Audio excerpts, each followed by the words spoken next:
afternoon, and welcome to the Old Cemeteries Society Sunday afternoon tour. We've been doing these since 1987, and although we have always taken a break around the end of December and through January, we've been doing tours, 45 tours a year since 1987. Different topics each time. We try to make them as interesting as possible, and most of our tours do take place here at Ross Bay Cemetery. That was one of the reasons we started, to create an awareness of the importance of Ross Bay Cemetery as a heritage place. But the Old Cemetery Society has a mandate to be interested in other cemeteries too, about 20 heritage cemeteries in the Greater Victoria area, so over the years we've gone to most of them. And wherever we have been doing the tours, of course, we have been on the territory of various indigenous people from this area, most notably here, the Songhees, the Esquimalt nearby, and in the Saanich Peninsula, the Saanich people, and in the western communities, many other First Nations who have been here for countless generations and who, of course, still are. And many of the First Nations are buried here at Ross Bay Cemetery, and we do include them quite often on our tours. We'll be including at least one today, for sure.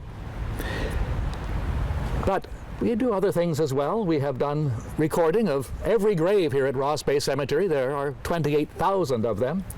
They're now available online to search for genealogy and just historical interest. We do a lot of school programs and programs for general interest groups as well. So if you are interested in something like this, if you have a club or you're a member of a group that might be interested in touring Ross Bay Cemetery for a private tour, let us know. And as the weather warms up, we're also keen on cleaning the graves and doing other work outside. And so if you have some spare time and you're interested in doing something a little bit extra, Yvonne, put up your hand. Yvonne is our president, Yvonne van Ruskenveld. Just talk to her, or any of the other board members of the Old Cemetery Society, of which there are many here. Hands up. Just catch a glimpse of those people and talk to them if you have any questions about what the Old Cemetery Society does. This is our final tour of the season, and traditionally we have done a theme based on Christmas. In fact, we do two Christmas tours, the first Sunday of December, usually at Pioneer Square, and we did that one last week on Zoom, and this week it's in person. And what better grave to start with for a Christmas themed tour than the grave right here of Mary Letitia Pierce. She has a ledger stone on top of her grave. She's actually 6 feet down in a brick-lined vault. This was an old way of burying people, typical in England at the time. There are a few of these at Ross Bay, but this is the first grave. She died on Christmas Day, 1872. She died of what was then called consumption. Probably these days we would call it tuberculosis. The cemetery wasn't even open officially at the time. The ground had been purchased in the fall of 1872 for the City of Victoria Cemetery because the old cemetery, Pioneer Square, was getting too crowded. But they weren't planning to open this until the spring of 1873. But when she died on Christmas Day, well, it was decided that maybe a few strings could be pulled. You see, her husband was one of the cemetery trustees, Ben Pierce, and their home was well known up in Fernwood. Their home and estate was called Fernwood. So she was buried here just a few days after her death on Christmas Day. She was number 1 in the burial registers that have been continued since then. So that's one of the benefits of Ross Bay Cemetery. We've had continuous records from the very first burial. So it's easy enough to track down who was buried where. You can have a name, you can have a location, and we can figure it out. But imagine at the time she was buried, this was a sea of mud and stumps. It had been a farm, and it was owned by Robert Burnaby. And the City of Victoria bought it from him when he was moving back to England in 1872. But Burnaby had bought it from Isabella Ross. Isabella Ross herself was Indigenous. Her farmhouse was just over there. And before she bought this land, this was the territory of the Songhees. But let's come back to Robert Burnaby. His house, his farmhouse, stood just over there. So let me switch places now, and By the way, we are being filmed today, so we'll pause a few times just to position the camera. And so we'll try not to interrupt the tour too much, but I'm just going to move over that way so the camera can look at the place where Robert Burnaby's house was. And then I'll tell you why I'm telling a story about him on a Christmas tour. Just over here.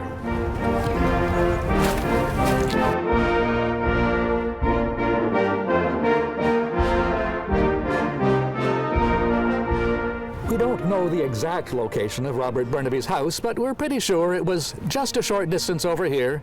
If you walk over there later, you can see there's a slight depression. And that's where his house was. Certainly in 1872, he'd built it in the early 1860s, and he lived here and he cleared some of this land. I don't think he was a farmer. Well, he was a businessman, but this was kind of a hobby farm. And he probably would have stayed, except he got sick and had to return to England. But he arrived in Victoria in the year 1858, the year of the big gold rush on the Fraser River. The year that 30,000 people arrived, mostly coming up from California, where they'd been trying their luck panning for gold. But Robert Burnaby came from England. He came across the Isthmus of Panama, and then up the west coast to San Francisco and to Victoria. Travel in those days was all rather iffy, and you never knew exactly when you were going to arrive anywhere. Mind you, that's probably the case today. But in those days, it was definitely something that people had to contend with. The weather, particularly, and breakdowns. If it was an old steamboat, who knows what would happen. Anyway, it just so happened, he arrived in Victoria on Christmas Day, 1858. He wasn't planning to arrive that day, and of course, this is not the best day to arrive anywhere. And there wasn't very much open at the time. The ship actually arrived in the Esquimalt Harbor. Many of the vessels were too big to get into Victoria Harbor, so they arrived in the Esquimalt Harbor, but being Christmas, there was no easy way to get from there to here. So they kicked around on a dock. They found a pub. Why not? And they, I suspect, drank themselves silly in the pub, waiting for a boat to come around from Victoria to pick them up. And finally they arrived in Victoria Harbor. Burnaby had met a number of other colleagues on board, and so they had to find a place to stay. There was no internet. They could not make connections through all the various ways we have today. And so they wandered up Yate Street. They found themselves on Government Street. Oh, there's a likely looking place, the Hotel de France. And it just so happened that the proprietor had some space for them. And so they put their things down. Dinner. The Hotel de France was well known for its good meals, and so they tucked in, and they had a wonderful feast. He describes they had many courses of meat, and they had soup and umpteen desserts, coffee and other things to finish up, and of course probably followed by many glasses of wine. And then he says they sallied forth, and out they went into Gold Rush Victoria. And the saloons, of course, knew how to celebrate Christmas. And I don't know which one they went to. He doesn't tell us, but maybe it was the Victoria Hotel, which is still standing actually on Government Street. And maybe they went there. But they soon found a very convivial atmosphere with miners who had come down from upcountry where it was too cold to continue panning for gold. And, well, he said they were very happy souls when they finally wended their way back to the Hotel de France. But maybe they hadn't checked out their rooms, because it seems the proprietor was quite happy to take their money. But where were they going to sleep? Well, Burnaby was going to sleep on a table in the coffee room, and his colleagues were going to sleep on the floor. And I don't think they'd brought bedding with them. So it was a rather uncomfortable night, I'm sure, but their first day here in Canada, or what was then Vancouver Island, and Burnaby stayed for many, many years. Burnaby, the municipality near Vancouver, is named after him. So a Christmas Day arrival, 1858. But as I said earlier, if we turn the clock back even more, Robert Burnaby purchased this land from Isabella Ross, and she bought it in the early 1850s. And before that, this was the traditional territory of the Lekwungen people. She herself was Anishinaabe, but she had married a Hudson's Bay trader, and they had come here. Charles Ross was his name, but he had died many years before she bought this land. Now, we have many stories to tell, and we try to focus on different ones each year. So our next grave is just a short distance over here, the grave of John Cowper Newberry. So just follow me over here.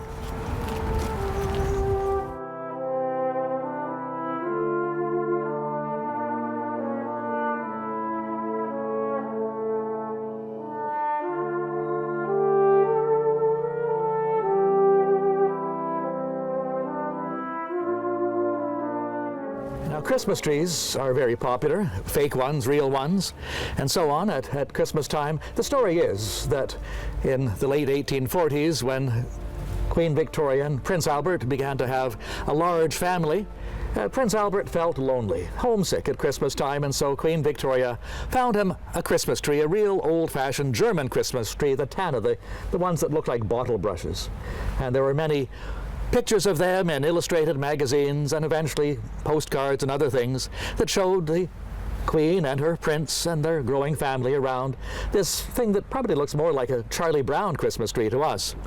But nonetheless, it turns out that Queen Victoria was just jollying him along because the royal family were German. They'd had Christmas trees ever since Queen Victoria was small, but maybe she pretended that she got one just especially for him. Anyway, it popularized the idea of Christmas trees, and pretty soon, from the mid-1800s on, many people wanted them. John Cowper Newberry is buried here. And John Cowper Newberry graduated from Victoria High School in 1876, the year the high school opened, so he must have been taking some classes earlier, but he was in the first graduating class, and he became a teacher. And his first teacherage was out at Craigflower Schoolhouse. The building is still standing. It's the oldest standing school building in Western Canada, although the old building has not been used as a school since 1911. Newberry, 16 years old, moved into the rooms upstairs with his mother and father and his brothers and sisters. His brothers and sisters were in his class, along with all the other children from the neighboring farms. And, well, one Christmas, it was around 1880, John Cowper Newberry got a great idea. Christmas trees. Well, there was a forest all around the schoolhouse. Let's go out into the woods, kind of a neat field trip for the kids, and we'll dig up a couple of seedlings, Douglas firs. And so they trooped out, and they dug up about 10 of the things, and they decided to plant them beside the school, in a row, right along what is now Admiral's Road, right beside the old Craigflower Schoolhouse. Well, you know what happens if a tree is beside a road. Trucks and cars might hit them, and that certainly happened. And on occasion, perhaps, although we don't get much lightning, maybe some of them were struck by lightning. We don't know exactly what happened to them, but there are only 2 of them left. But, in fact, if we think about it, they are the oldest living Christmas trees in British Columbia. And so it's a wonder any of them survived. But if you are passing by that way along Admiral's Road near the old Craigflower Schoolhouse, have a look at British Columbia's oldest living Christmas trees and think a few thoughts about John Cowper Newberry, who planted them with his class. He decided he didn't really like teaching, and he became something else. And he's well known in Victoria's history in many other ways. We include him occasionally on other tours. But right now, we're not going too far. We're just heading over this way. To the grave of a family that was very involved in the fur trade as early as the 1830s, the Work family. So let's go over here.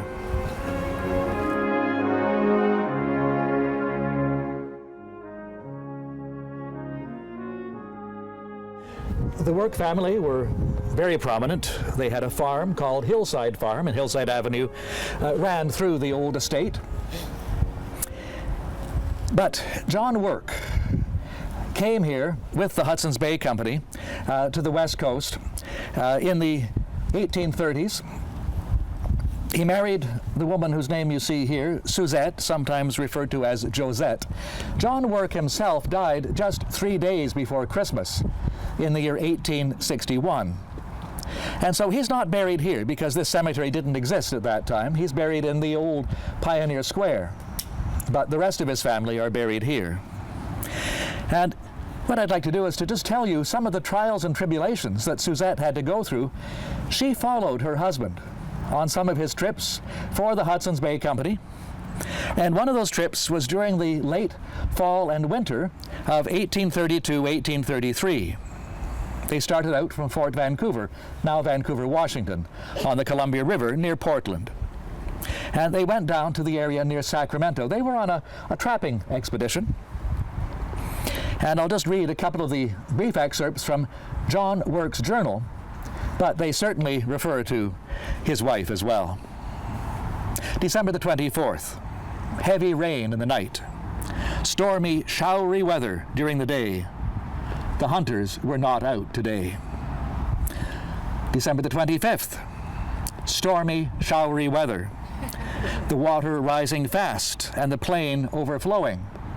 Now note, no mention at all of Christmas, just the rain. The next day, December the 26th, rained all night and a storm of wind with excessive heavy rain during the day. Our lodges are not able to resist the rain. It passes through them so that we are little better than as if we were out of doors. The water is rising fast in a small creek that runs past the camp. It has risen several feet during the day.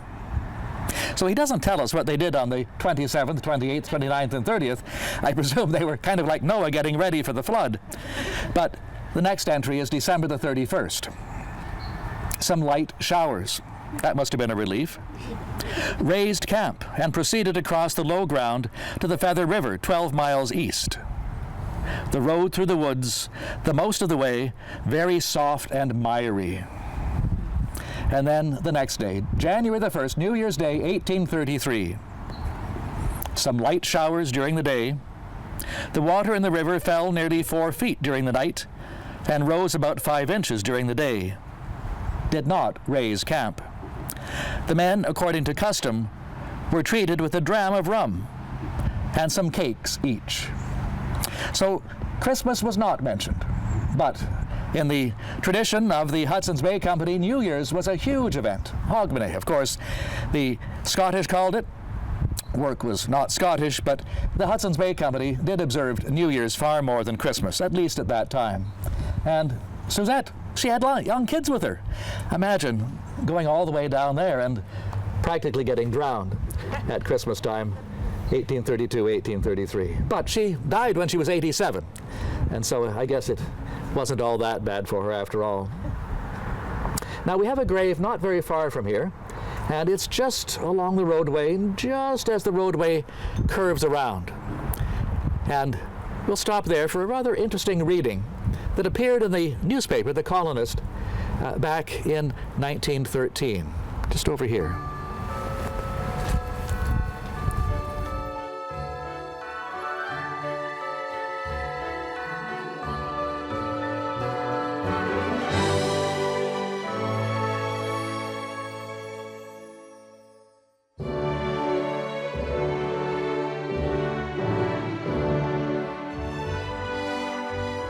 This is a letter that appeared in the Colonist newspaper, and it was just after Christmas in 1913. To the editor, if space permits you to print this letter in your children's page, I should like the children of Victoria to know of a very pleasing act I witnessed on Christmas Day. I have 2 little nieces who have recently arrived from Kent, England, and my only daughter in the isolation hospital with scarlet fever. On Christmas Day, I was lonely, so Mrs. James came with me to visit her 2 little girls and my daughter. Whilst we were talking to them, the gate bell rang. As soon as it was opened by Mr. King, an express wagon drove through. As I looked and saw what I thought at the distance a white covering, I felt there must be one more sad home in Victoria. But when the express wagon drove up to the scarlet fever ward, I was much surprised at what I saw. In the wagon were 8 lovely little Christmas trees, all nicely decorated, with a nice little present for each patient. Also, a nice little note to the matron, saying the firecracker, when lighted, should be watched, as they sometimes burnt. Okay, I'm not quite sure if firecrackers on a Christmas tree, I have no idea what that was, but nonetheless, I guess the kids would have had a good time. Now these lovely little Christmas trees were presented by Master Frank and Miss Mary Rattenbury of Oak Bay. And if those 2 kind children could have seen the pleasure it gave to all in that ward, I don't think they could ever forget the sight of Mrs. James and I witnessed. One little boy, 3 years old, from Esquimalt, who was taken to the hospital on Christmas Eve, had been crying for his dada. Oh, how it did soothe the sad little heart to see he had a real Christmas tree all to himself. My two little nieces will never forget the kindness of those loving hearts to them on that first Christmas in Canada. Mrs. James and myself thank those two ministering angels most sincerely, for it was one of the very kindest acts I had witnessed during my 20 years in Canada. And that was signed by Mrs. Alice Curtis of Blanchard Street. So she's buried right here. Now, we're not going very far. In fact, we're going to that large monument right behind you over here.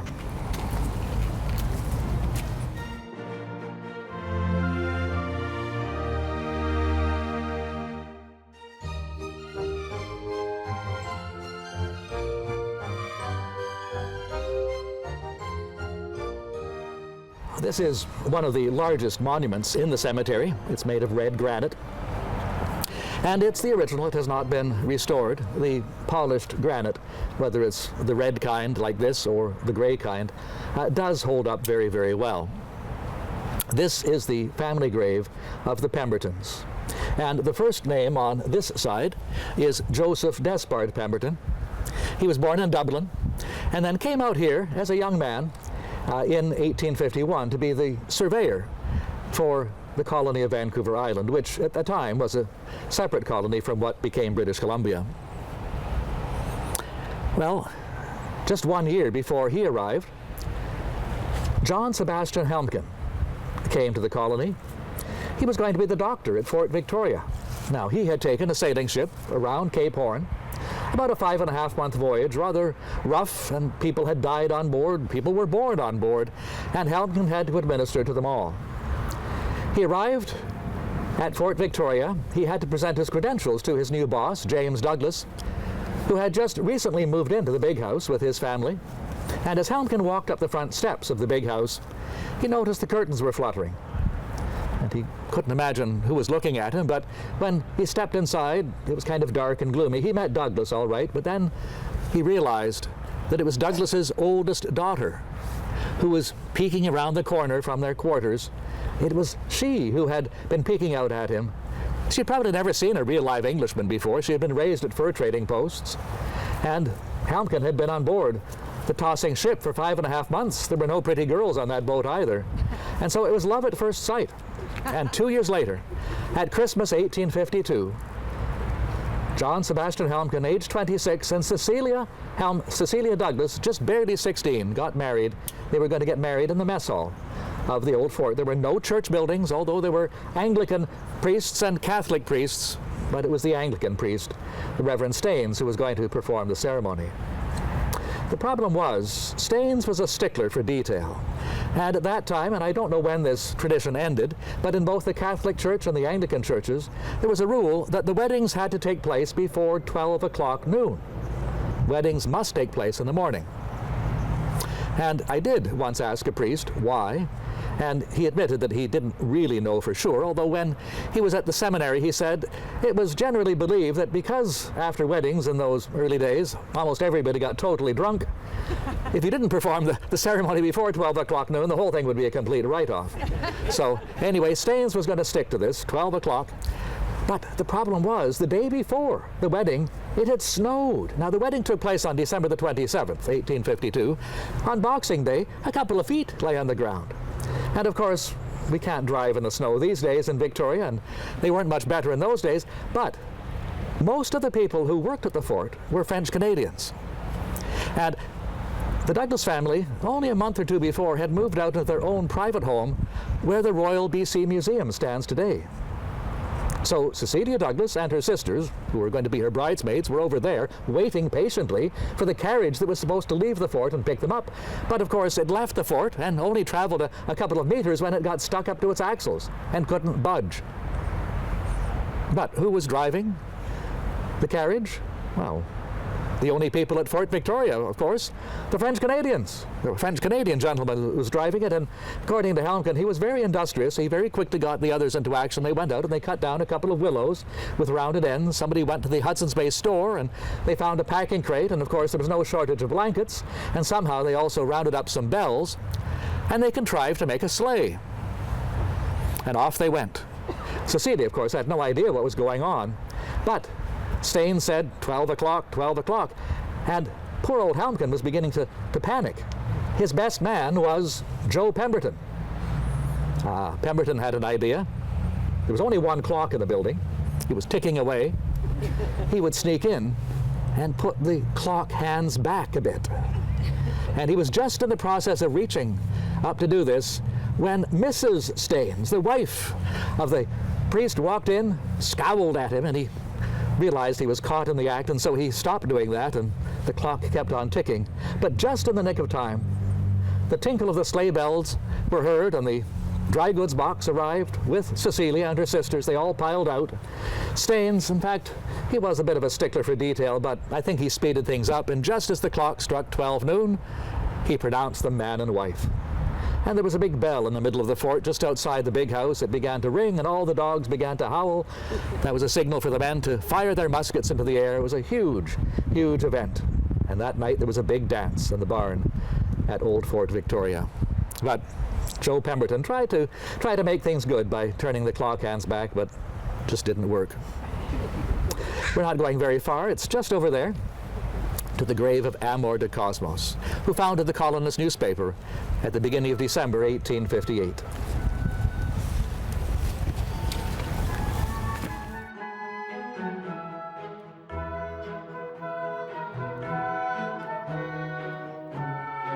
Now, we know him as Amor de Cosmos, but he was born in Nova Scotia under the name of William or Bill Smith. Ended up in California. It turns out there were too many Bill Smiths there, and so he decided to create a unique name for himself and contrived that Amor de Cosmos would certainly be unique. I don't think there were any others around. And so he was known as Amor de Cosmos legally by the time he arrived here in 1858, the first year of the big gold rush. He started the colonist newspaper on December the 11th, 1858. And they didn't publish daily, a couple of times a week, and they were going to publish an issue just right around Christmas Day. Now, de Cosmos realized that most of his readers were going to be miners, homesick men, down from up country, and, well, what were they going to do? They'd probably haunt the saloons, and they'd be looking for something maybe to send home to their folks. He would print a newspaper that had some wonderful Christmas stories, and maybe he would sell more papers that way. And so he was laying it on really, really thickly when he wrote this editorial. But I think you'll understand that it was probably something aimed at a very specific audience, homesick men away from their families. What a host of pleasant thoughts the mind calls up at the mention of the word Christmas. From age to age, it has been a season for religious exercise and rational enjoyment. From the cradle to the grave, Christmas always presents pictures of family reunions, social endearments, and universal festivity. It is the season when the benevolent always remember the needy. The old wardrobe becomes warm and new. The scanty table partakes of plenty. The sick and distressed are comforted. The rich and the poor enjoy together the bounties of a generous providence. The tall church tower gives forth its merry peal. Now, I can't imagine what he was thinking of, because there was only one church in town at the time.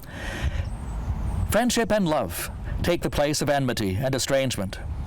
The fountains of good feeling flow, and every face beams with gladness. The prattling infant toying its first gift. The gray-haired parent invoking a blessing on all around. The friendly visitor exchanging kind wishes. The grateful poor offering heartfelt thanks, are pictures familiar to all of us, rendering Christmas an heirloom ever to be prized. May the old and new pioneers enjoy the day in that cosmopolitan spirit which will render the Christmas of 1858 ever memorable in this distant outpost of civilization. We wish all a Merry Christmas, and many of them. I suspect that there were many of these articles that were clipped out and tucked in an envelope and sent back to Mom back home, wherever that was. And hopefully de Cosmos sold a few more newspapers that way. Of course, the newspaper is still continuing. It's the oldest surviving newspaper in Western Canada.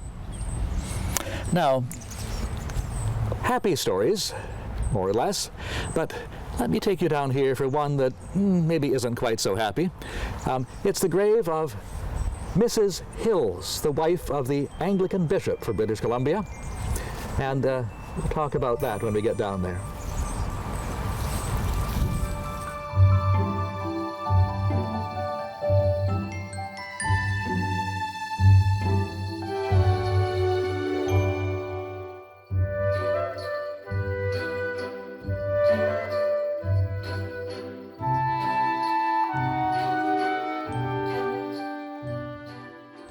Now, although we will be walking into other parts of the cemetery today, so far we have been entirely within, no, not quite, almost entirely within the Anglican section of the cemetery. When the cemetery was first developed in 1872, 1873, various Christian denominations really wanted their own sections. So this area all around us was for the Anglican Church. And Bishop George Hills had come out as the first bishop for the Anglican Church in what is now British Columbia, although there had been some other Anglican clergymen before him. There was a church dispute in the Anglican Church in 1874, leading to the Dean of Christ Church Cathedral, Edward Cridge, to split away and formed the Reformed Episcopal Church. And Hills was not very happy with this. And this is the background of that. Hills went back to England and is buried in England, but his wife died here. And I believe her death was probably partly what prompted him to go back to England. Her name was Maria Philadelphia Louisa Hills, and so she was still alive at the time that Hills is smarting from the defection of his dean. This is a letter to the editor, and it's entitled Christian Charity. The date is 1875, in the month of December. Editor, colonist. The Bishop of Columbia, the great successor of the humble apostle, has no doubt been preaching during this season of thankful rejoicing among Christians, love, peace, and goodwill. Has he been practicing these divine precepts? Does his conduct toward the lady teachers of Angela College breathe this spirit of love? Let him ask his own conscience. I believe I am correct in stating that the bishop, through the lady principal, informed lately the teachers that their services would no longer be required. He fired the lot of them 2 days after Christmas, 1874. And you can imagine that some people were not too happy with this. Why did he do that? Because all the teachers sided with Cridge and left Hills Church and went to the Reformed Church. So maybe he was a little bit ticked off. Anyway, he wasn't. Do you fire people at Christmas time? I suppose you have to fire them sometimes. But nonetheless, somebody thought that maybe he should have either not fired them or waited. Now, just forward another year or two to 1882, and there's an article in the newspaper about Sunday school festivities at Christ Church Cathedral, because although a lot of people defected, eventually some more people came back, and so there was a congregation. And this is describing the Sunday school party at the church in 1882. Now, this was not from the newspaper. This is actually from Hill's personal diary. So it's not usually something that people are reading. By the way, the writing is atrocious, so it's almost impossible to read anyway. So this is what he writes. The arrangements were not good. And mainly because, he writes, there was too much romping. So you can imagine. Now, he put the blame on the games. There were games, you see, and he felt that there should not be any games. They should be dispensed with. The Christmas tree was also a problem because it was loaded in what he said were useless and paltry presents. In his opinion, they were a waste of money. Anyway, in spite of his misgivings, they sang a number of Christmas carols, Good King Wenceslas, Wonderful Night, and Once in Royal David City. And somehow they managed to insert 6 uplifting speeches by worthy men such as himself. That must have got the kids quite agitated, because they weren't short speeches. And grudgingly, in his diary, he concedes that, well, the room was nicely decorated, and the food was sufficient, and that the children enjoyed themselves. I can't imagine how they did. But anyway, that's Bishop Hills. Right now, we're not going very far, but we're crossing country just over here to the grave of the Maynard family.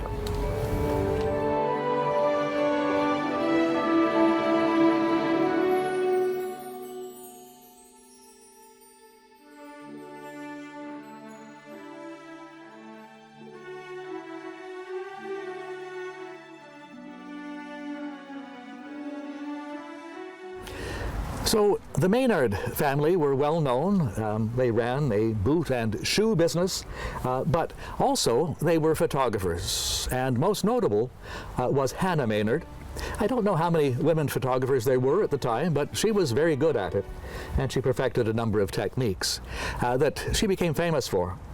But this is a Christmas tour, and so I'm going to talk about her Christmas gems. Some of you might have seen copies of them. Many of the pictures that she took are in the BC archives. And she took a lot of photographs. There were other photographers as well, but she was probably one of the best. And so in her studio on Johnson Street, near the corner of Douglas Street, the families would arrive. They would have to sit very, very still. And children were often photographed. And through the years, she photographed thousands of them. And at Christmas each year, there was no Photoshop in those days. She couldn't just pull them out and kind of paste them back in. No, she actually had to physically cut them out and paste them in. And she did this and created a huge collage with several hundred images of little kids. And she offered these to the families whose kids had appeared in the photographs to begin with. Does anyone know, did she sell them? I presume she did. She wasn't doing this just out of the goodness of her heart, but it would be interesting to find out. But these are very, very interesting, and they're kind of creepy in some ways as well, to see all these little faces peering out. But she's also very well known for her role as a spiritualist, and we include her sometimes on our spiritualist tour closer to Halloween. But none of that. This is just a Christmas tour, so we'll talk about her Christmas gems, as she called them. And if you haven't seen them, go online, go to the BC archives and pull up the name Hannah Maynard, and you'll probably be able to easily find some of her photographs. Now, we're going just around this way. We're going to the grave of David Fee, and his is a Christmas story, but not a very nice one. So follow me over here.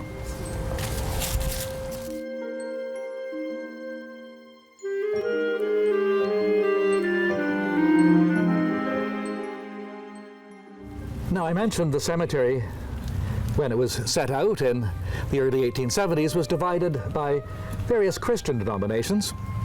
So we have been in the Anglican section so far, more or less, but we're now in the Catholic section.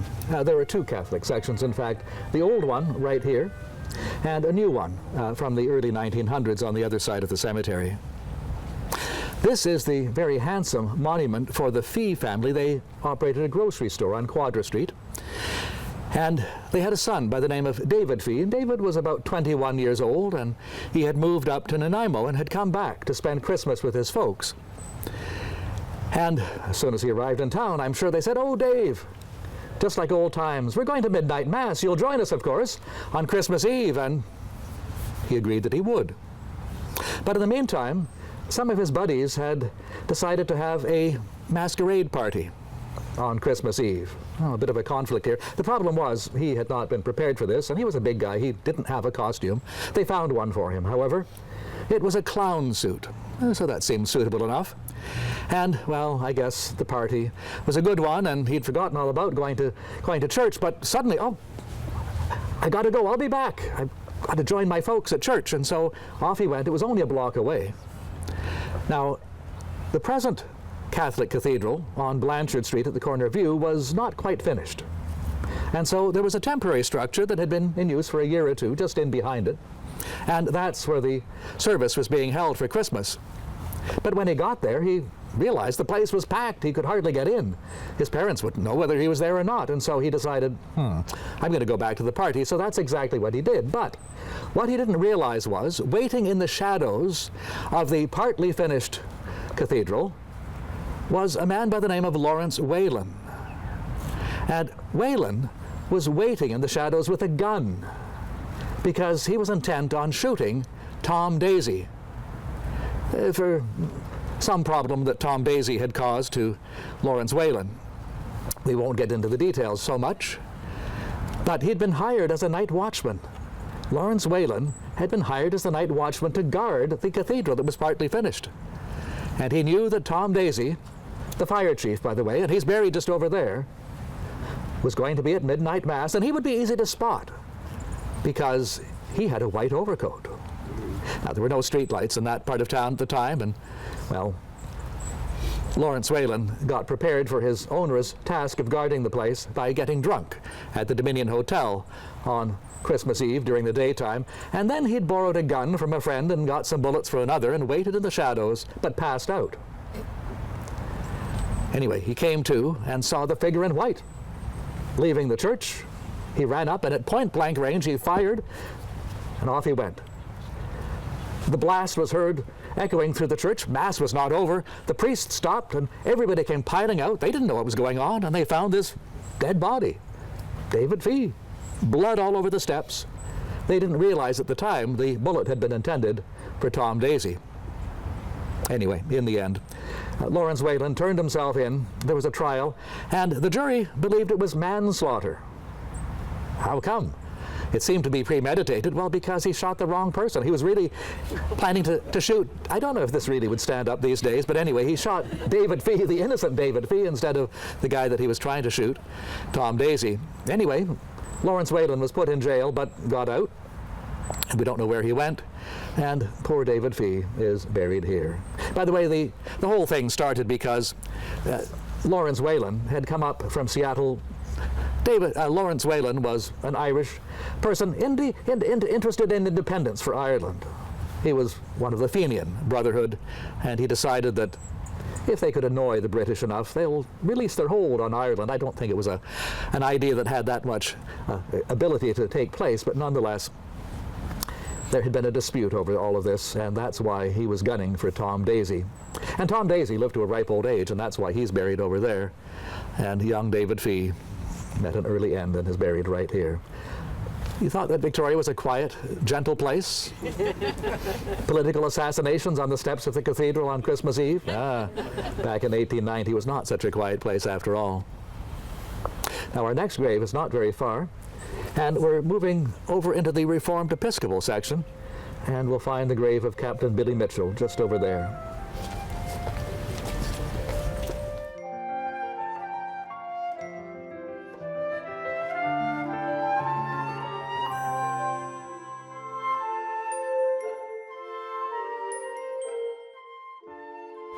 So this is the story of another tragedy involving a shipwreck.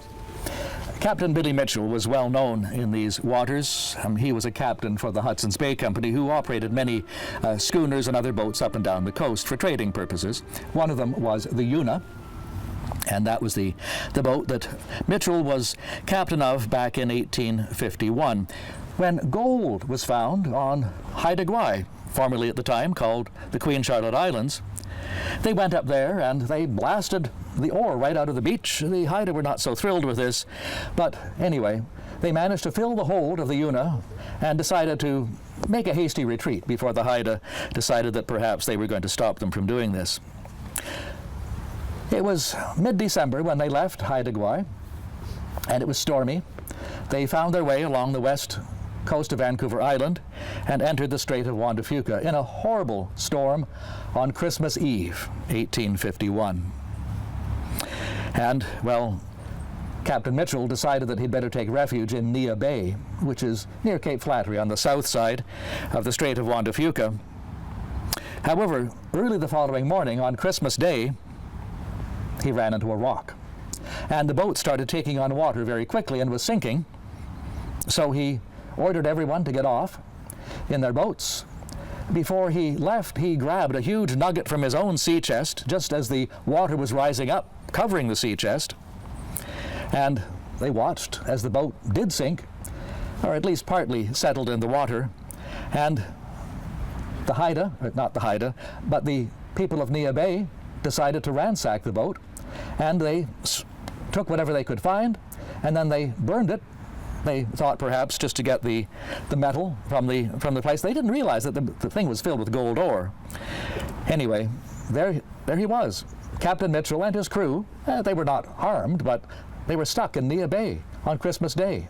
Fortunately, an American boat passed by around that time and picked them up and brought them to Fort Victoria, and they had some rather interesting stories to tell about that Christmas adventure, 1851, and I suspect, as often happens, the stories got a bit embellished as the stories were told over and over again. But that's the story that Captain Mitchell had to tell, and he lived to a ripe old age and was buried here. In this section, this was originally intended to be for general purposes and to be used as the potter's field. The potter's field in most cemeteries is a place where people that don't have much money are buried, and so they're buried usually at the expense of the people that operate the cemetery. But when Reverend Cridge broke away from the Anglican Church, so many followers came with him, it was decided to give his followers this section of the cemetery. So, at least in for a short while, this is the Reformed Episcopal section. Some of you probably know the Reformed Episcopal Church better by its name, the Church of Our Lord. And Bishop Cridge, Reverend Cridge, who was the one who broke away, is buried just over there. Right now, we're going to head up this way, and we're on our way to the grave of Emily Carr, but we have a couple of stories to tell before we get there. So up this way to the grave of Sir James and Lady Douglas.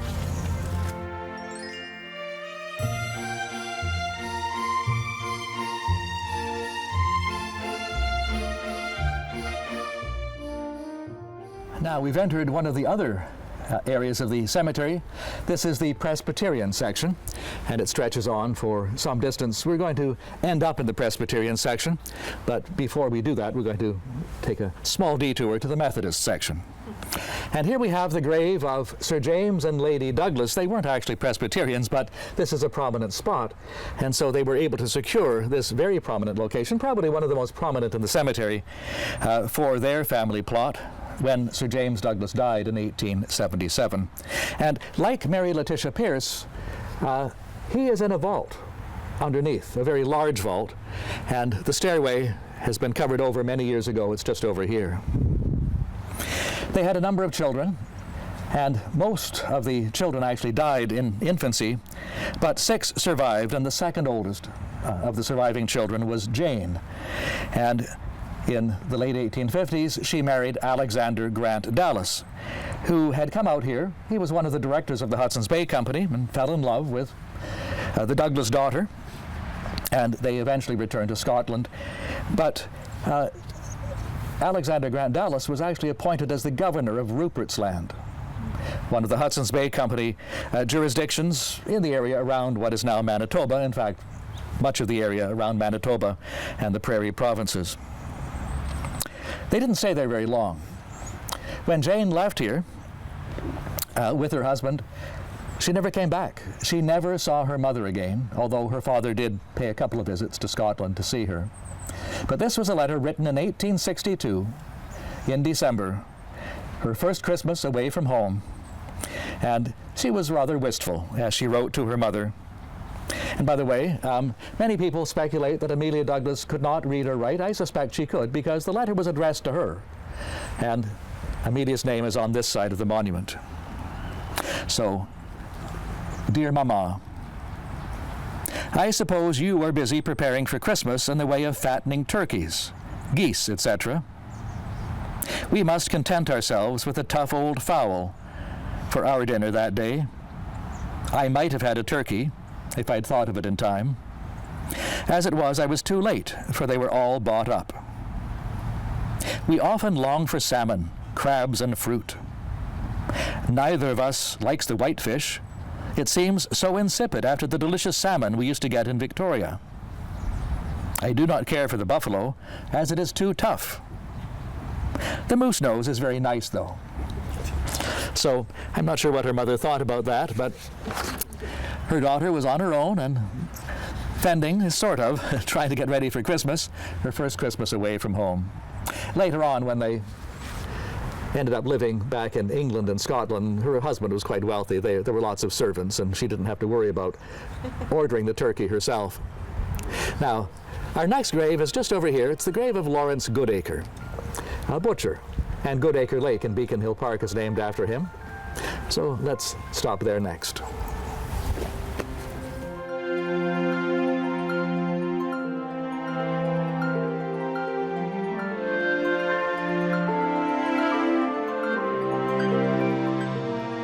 So we have reached the Methodist section of the cemetery, which is also quite large. The original sections were Anglican, Presbyterian, Roman Catholic, and Methodist. There were other Christian denominations, but they didn't want or didn't get their own sections. The Jewish community had established its own cemetery, which is still in use up in Fernwood, and indigenous graveyards are all around the area, although indigenous people were buried here as well. Lawrence Goodacre ran the Queen's Market, a butcher shop on Government Street near the corner of Johnson Street. And if you see pictures of the butcher shops in those days, they all had big awnings, they had huge meat hooks, and carcasses of beef and pigs and other things hung from these huge hooks. And Emily Carr was an animal lover, but just as a little kid, she didn't like going into Goodacre's butcher shop. But on Christmas Eve, her father insisted on taking Emily, who was the youngest of 5 daughters, into town to see the shops lit up, and one of his stops was always going to be Goodacre's butcher shop. She dreaded it. And these are her words that she wrote many, many years later. She, of course, became a famous artist, but in later life she started to write her stories. So these are memories of a little girl, probably not much more than 4 or 5 years old. Dead geese and turkeys waggled, head down. Dead beeves, calves, and pigs straddled between immense meat hooks on the walls. Naked sheep had bunches of colored paper where their heads ought to have been, and flowers and squiggles carved in the fat of their backs. So in those days, the butchers liked to decorate their meat. I guess they thought it was going to add to the value. Creatures that still had their heads on stared out of eyes like poached eggs when the white has run over the yolk. Baby pigs looked worst of all, pink and naked as bathing babies, their cheeks drawn back to make them smile at the red apples, which had been forced into their toothless, sucking mouths. The shop floor was strewn deep in sawdust to catch the blood drips. You heard no footsteps in the shop, only the sharpening of knives, sawing of bones, and bump, bump of the scale. Everybody was examining meat and saying compliments of the season to everyone else. Father saying, "Fine display, Goodacre, very fine indeed." However, Emily writes that by the time Mr. Carr had finished his shopping and talking to his cronies in Goodacre's butcher shop, the girls had headed out in tow with the oldest sister down the street onto Johnson Street to Henry Saunders. The name escaped me. He went down the street to Henry Saunders' grocery store, where he had a wonderful mechanical Santa in the window. And he would wind up the Santa. Santa's hand was attached to the wheel of a coffee grinder. And when Mr. Saunders saw the girls standing outside with their noses pressed against the glass, he probably invited them inside, poured some coffee beans in, wound up Santa, and the girls watched as Santa ground the coffee and the beautiful smells wafted through the shop. Mr. Carr knew where they were going to be, and he went down there, picked them up, and off they went back home for Christmas Eve at the old house on Government Street, which is still standing. So, one of the stories that is one of my favorites, a depiction of Goodacre's horrible butcher shop. We are getting closer to the grave of Emily Carr, which is not far from here, but we have one more story to tell that also deals with meat at Christmas time, and that's the story of a turkey, and the turkey that James Trimble managed to get, so I'll tell you that story over here.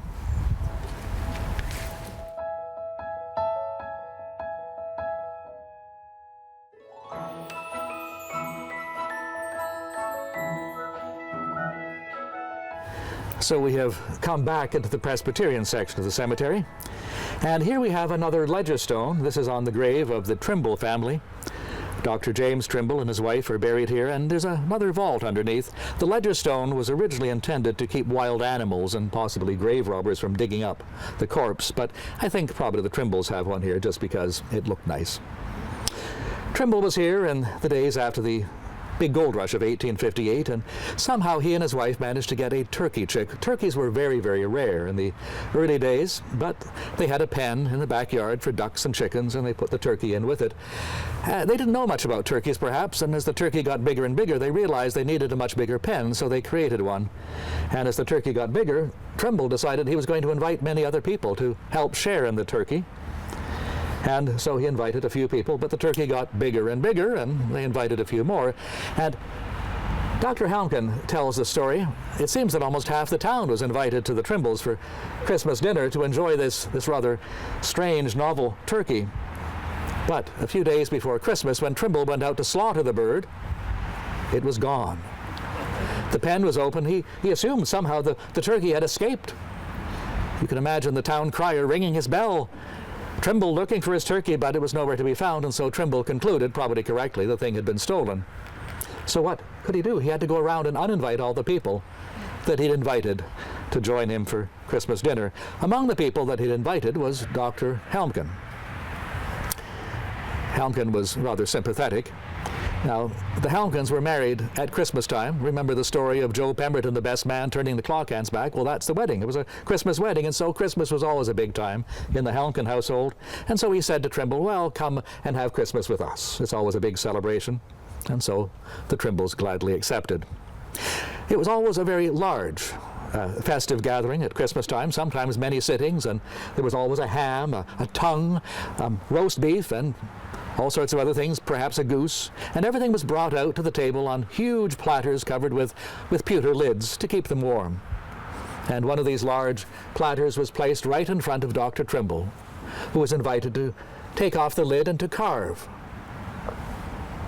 When he took off the lid, he started to laugh because it was his turkey.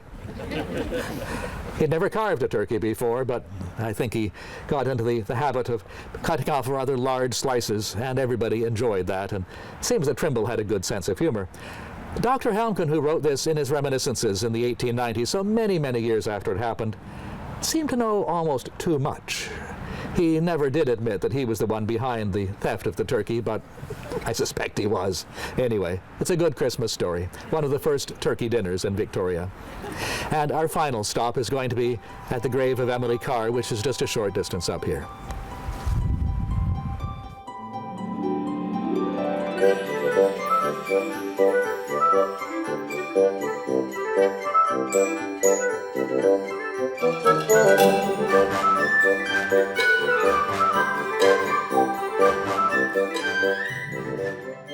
Those of us in the old Cemeteries Society know the grave of Emily Carr very, very well because it's the most frequently asked for grave in the cemetery. And most of us in the society have spent a lot of time here in the cemetery doing research, doing tours, and so on. And inevitably, we're stopped. You seem to know something about the cemetery. Can you tell me where Emily Carr is? And so we are bringing people here all the time. But today it's specifically for a Christmas story. And by the way, Emily is buried in that corner over there. But the rest of her family, or much of her family, are buried here as well. Her mother, father, several of her sisters, and a younger brother. And there was no marker on the grave at all until more recent years when these markers here have been placed here. The time of Christmas was a fun time for many families, and I described Emily's visit to Goodacre's butcher shop, and the family did celebrate Christmas in a big way. However, after her parents died and the girls got older, perhaps Christmas became a little bit of a bore, and, well, it seems that it was a lot of work. And Emily wrote a journal called Hundreds and Thousands, and she writes not every day, but every couple of days. And this is her excerpt from December the 25th, 1933. And she's referring to them as her older sisters, and she's, of course, referring to herself as well. That's over. We've turkeyed and mince-pied and exchanged gifts and feasted each other and kissed all round and received mail sacks of letters. They have charitied and Sunday school treated and heard services radioed from Bethlehem and admired church decorations, while I cleaned and stuffed turkey, made ginger beer and candy and pie and cemetery wreaths, and done the menial family jobs. She makes it sound as though she's Cinderella. And she finally winds up and says, and now it can't happen again for 12 whole months, and I'm mighty glad. Sounds like Emily, doesn't it? Anyway, they probably had a good time nonetheless. So Emily and her sisters would come out here on the streetcar, bringing a wreath with holly and green and other trimmings from their own yard. And, well, it must have become a little bit more difficult as they got older. Emily died in 1945. Her next older sister, Alice, was blind, and she probably couldn't do it, but she died in the early 1950s. And so the tradition stopped. And so the old Cemetery Society that got going, telling these stories in the mid-1980s, decided that we would carry on the tradition.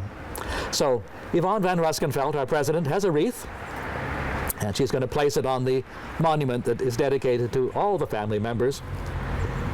And it will stay there for a while. And if you are coming to the cemetery over the holidays, you'll probably be able to see it here for some time. And if you're looking for the grave of Emily Carr, it's actually fairly easy to find. In the main entrance, just over there, near the end of Arnold Avenue, and then come around here, the old Cemetery Society has placed a little white marker in the ground. And it's easy to find, and that points you in the direction of the Carr family grave. So it's great that we can carry on the tradition. It's always our final stop, placing the wreath here on our final story for the final tour of the year. And thank you all for coming, and we wish you all a Merry Christmas. And thank you, John. Over so many years, John has done these tours year after year after year, and they're always fun and they're always excellent. So thank you again for everything you do for us. You're most welcome.